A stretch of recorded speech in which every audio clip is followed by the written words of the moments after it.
Basahin natin to guys. Kung mabasa ko, nang ilagay natin doon sa sa tindahan ni Lolay.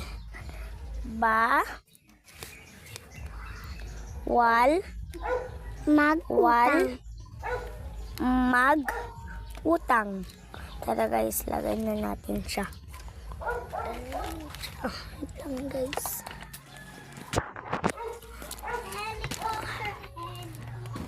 Yan guys. Yan siya guys. Oh. Bawal mag-utang.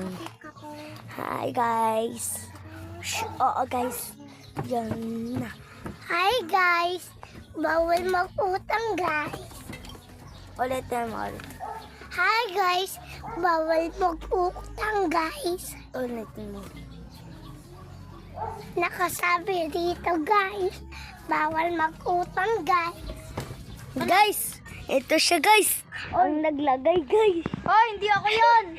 Aling-aling yun guys. Si Aling-aling. Siya yan guys. Aling yun guys. Siya yan ang aling-aling. Balat sibuyas. Hindi ako. Ito yun o. Ito yung ano. Siya ang naglagay. Siya ang naglagay. Siya po ang naglagay ah. Siya po oh. Ayan po oh. Ayan po oh.